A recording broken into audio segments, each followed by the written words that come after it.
We are back in our special business meeting for Tuesday, July 24th.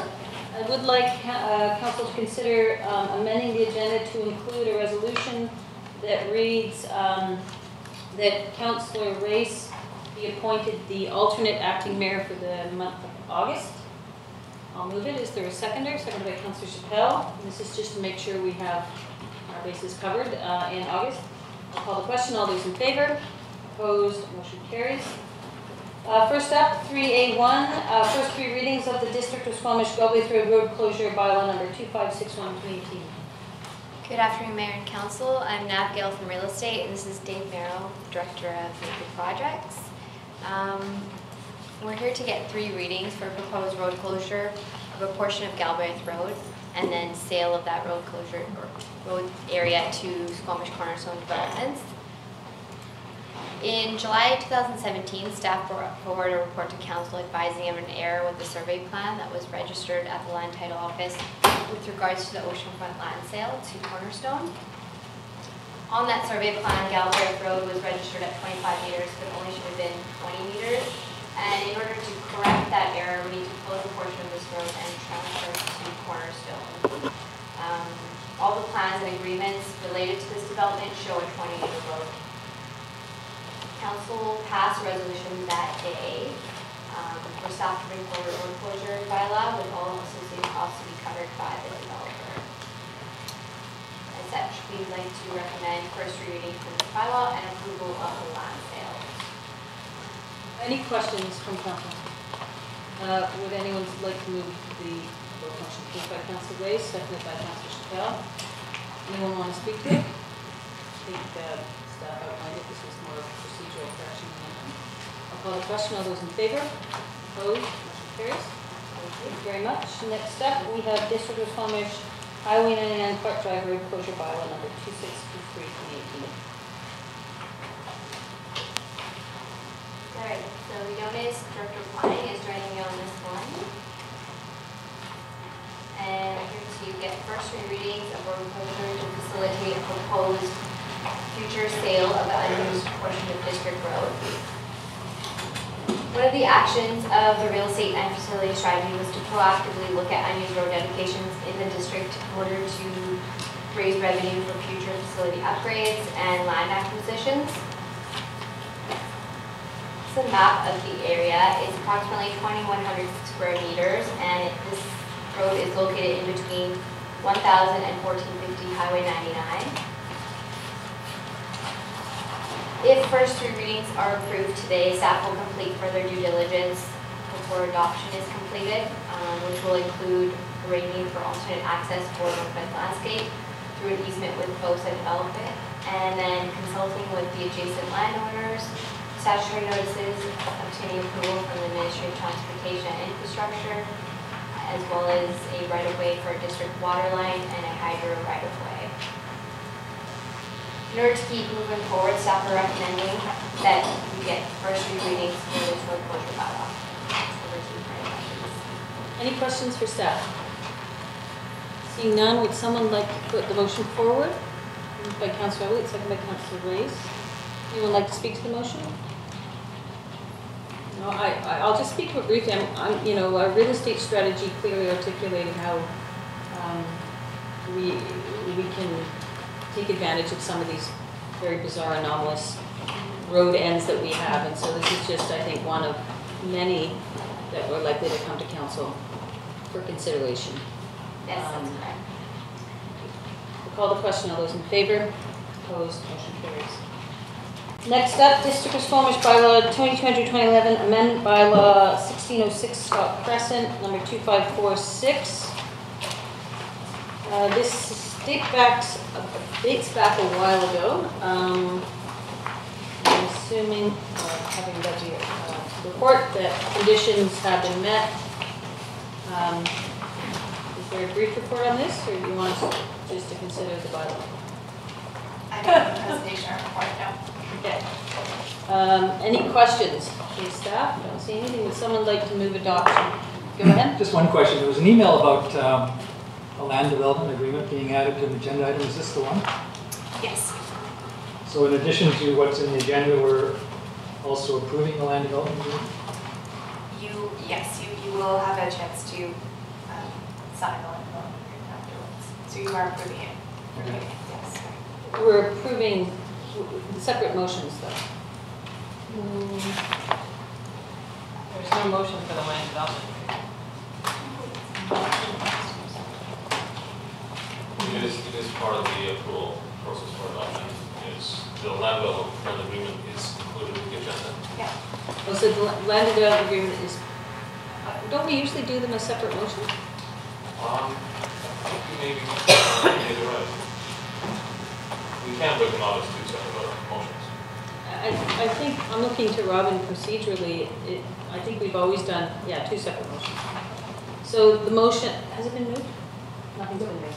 So the motion for consideration is adoption of the bylaw at this point. Someone would like to move that, moved by Councillor Race, seconded by Councillor Chappell. I'll call the question, all those in favor? Opposed, motion proposed, Councillor Elliott's opposed, motion carries. I wonder if you can give a brief report on the land development agreement, because that is the newer information for council. Yeah, I can speak to what has changed in the land development agreement. Just have it here. We've made some changes to accommodate the motel site.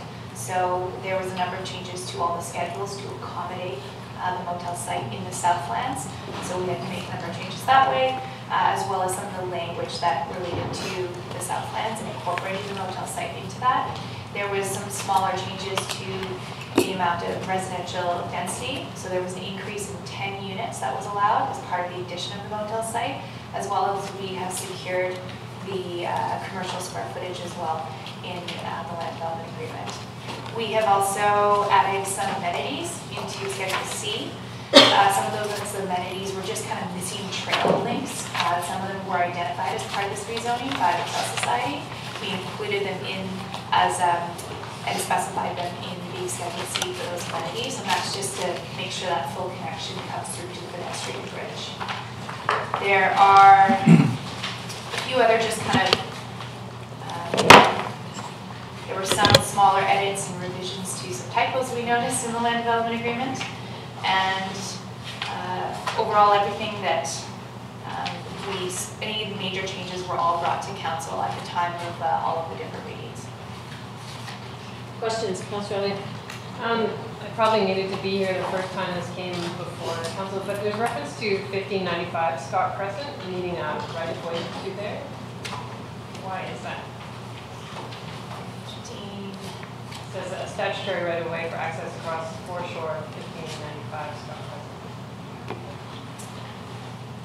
Is that in the land development agreement? in the land development agreement? Through Carrie. Is that the Okay, so through you, Mayor, I believe that is speaking to a right-of-way for property that currently does not have access to Scott Crescent. So we, as part of the Northlands development, there will be an exchange where we will provide access, official access to that property now. And that's what that clause is probably speaking to. Okay. And then also in your table of benefits, it talks about the public art being coordinated through the Squamish Arts Council, but we have a public art committee now, and so that's probably a better avenue for achieving that. I believe that was amended, so let me just.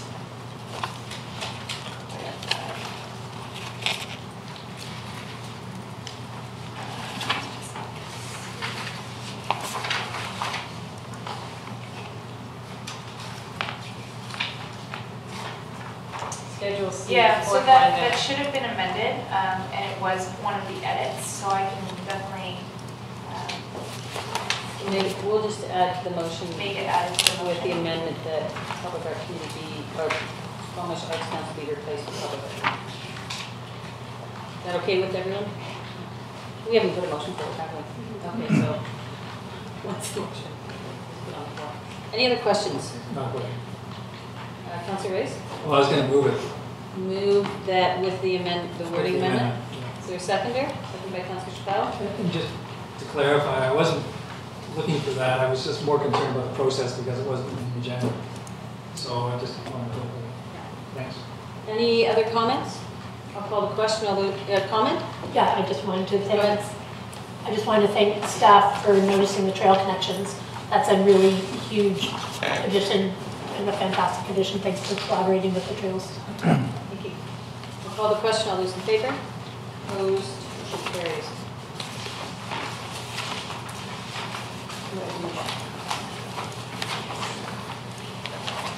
We are on to District of Squamish zoning bylaw 2020-2011 amendment bylaw 2018 miscellaneous amendments number 2607 2018.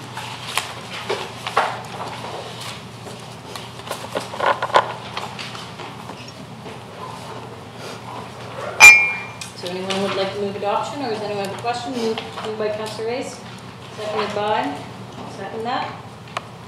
Any discussion? All those in favor? Opposed? Motion carries.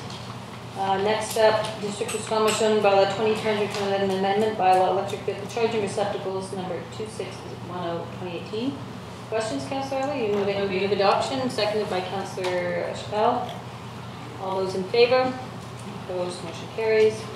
District of Squamish zoning bylaw 2020-2011 amendment bylaw cannabis number 2611 2018. Someone would like to move adoption, moved by Councillor Elliott, seconded by, I'll second it. I'll call the question. All those in favor? Opposed? Motion carries. Next up is number 5, District of Squamish zoning bylaw number 2020-2011 amendment bylaw cannabis production number 2618 2018. Move adoption, moved by Councillor Chappelle, seconded by Councillor Race. I'll call the question. All those in favor? Opposed? Councillor Elliott opposes. Motion carries. District of Squamish fees and charges bylaw number 2012-2007 amendment bylaw general amendments number 2591 2018. I'll move that. Is there a seconder? Seconded by Councillor Elliott. All those in favor? Opposed? Motion carries. And District of Squamish business license bylaw number 2455 2016 amendment bylaw general amendments 2592 2018. Move adoption. Moved by Councillor Chappelle, seconded by Councillor Race. All those in favor? Opposed? Motion carries. There's a consent agenda in front of council. I'll ask now if there are any items that council would like pulled from the consent agenda. Councillor Elliott. I had some corrections. Do we do that now or? Corrections to minutes? Minutes. Yeah, why don't we do them now? Right. Procedurally, should we pull them? Pull them. Okay, Can which we minutes? pull the regular business meetings for July 17th? Okay. Any other items in the consent agenda? Councillor Chappelle? The Squamish Chamber of Commerce Mamquam Blind Channel dredging letter. Okay, we'll pull number 5 in the correspondence. And I was going to pull the roundabout and business part, just to make sure we highlight it a little bit. So we'll have those 3 items pulled. So looking for a motion to adopt the consent agenda. Moved by Councillor Chappelle, seconded by Councillor Elliott. All those in favor? Opposed? Motion carries. Minutes to the regular business meeting of July 17th. Councillor Elliott, do you have corrections? Yeah. So in the public hearing, under the questions, I asked the question, can 3 bedrooms still be constructed in the RS3 zone? It was 3 bedrooms on the upper floor. For clarification, I think that's important. Yeah. Because we're limiting 80%. And then on development variance permit number 135, I had to recuse myself. But I'd like the minutes to reflect that I facilitated 1 meeting for the proponent. Would someone like to move the minutes as corrected? I'll move them, seconded by Councillor Chappelle. I'll call the question. All those in favor? Opposed? Motion carries. Letter, Chamber of Commerce letter, Mamquam Blind Channel dredging. Councillor Chappelle. There was a letter sent to council about district involvement in the maintenance of the Blind Channel.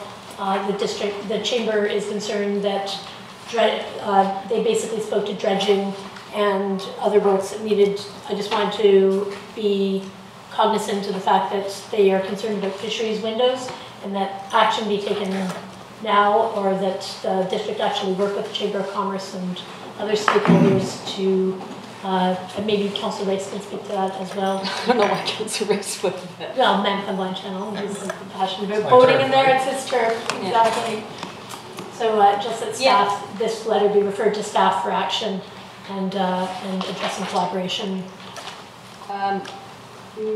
Motion to refer to staff, is there a seconder? Seconded by Councillor Rice. I'm just going to quickly go to Linda or Gary.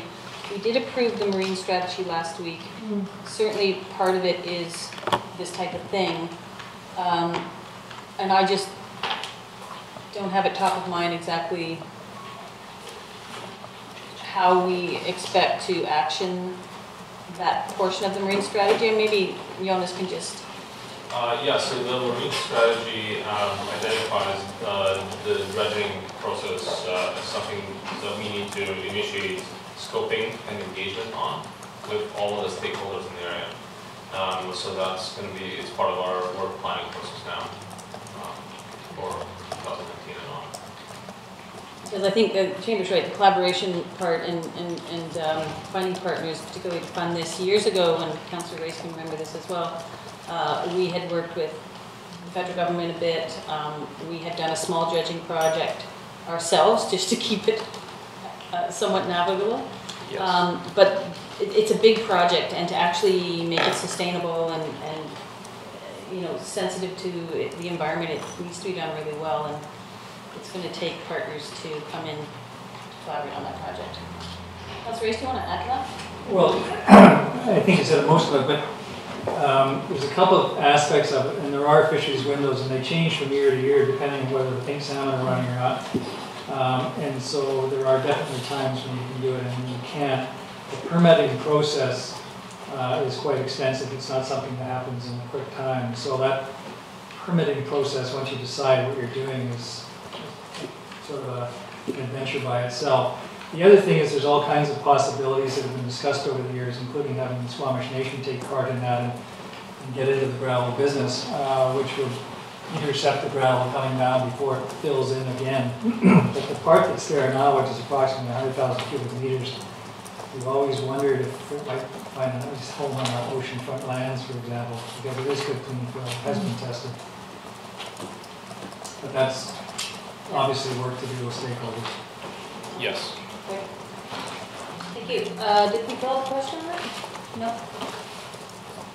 No, it's being moved and seconded. I'll call the question. All those in favor? Opposed? Motion carries. Thank you. And thanks. And I see Mr. Wickham here. Pulled the memo on the roundabout. I just wanted to just get some thoughts from you, Chris. I know we, council, directed staff to come back with particularly some example projects, and I'm wondering what we're going to try to learn from this in terms of possible implementation in other areas, maybe at Commercial Way and Queensway, and what's the next step, and are we going to, is this going to be built this summer? Yes, thank you very much, Mayor Heinzman. We are really at this point looking to make sure that we have the ability to put a roundabout in this place. And so we wanted to present to council that we believe that for traffic flow, including with large trucks, and for traffic calming, that roundabouts at this location and also at Commercial make a lot of sense. We have been working with the developer at Cal Tire to make sure that their frontage improvements will allow a traffic circle to go in. There is a development proposal across the street, and we would anticipate that the actual building of the traffic circle would probably coincide with that and work together with that development. So it wouldn't be going on in this summer. But we don't want to go too far down the road with Cal Tire, only to find that there is a huge community outcry against traffic circles in Business Park or something like that. We think that because of, one of the things we hear consistently from the community and from council is that we've got a problem with traffic, speeds especially, and movement of pedestrians, and increasingly turning movements as well in the Business Park, especially along Queensway, which is a bit of a 747 landing strip. And so we're working this summer to swap the bike lane and parking along one side, which will have a significant traffic calming effect. This is another piece of that. I don't think it would go in before next summer, but we don't have a hard timeline at this point. We just wanted to get the idea to you guys and have a conversation if we do. And I know the memo spoke to integrating the active transportation pieces into this, but the diagram doesn't necessarily articulate it. And I think that was my main concern, is wanting to make sure, because one complaint of traffic circles is they don't allow for pedestrians and cyclists, or if they're not designed well, can be a little more challenging. So I just want to make sure that is forefront in the design of this as it moves forward. Absolutely. Do we have time for a very short presentation? Sure, very short. Okay, I am channeling Laura, who couldn't be here. Laura, as we all know, is a huge proponent of bike and pedestrians and bike and pedestrian safety. So, and she is the architect of this idea, of this roundabout. So, perhaps the most important thing that we want to point out is that this intersection needs to change.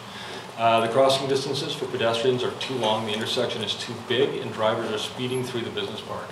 The conventional approach would be to simply turn it into a three-way stop.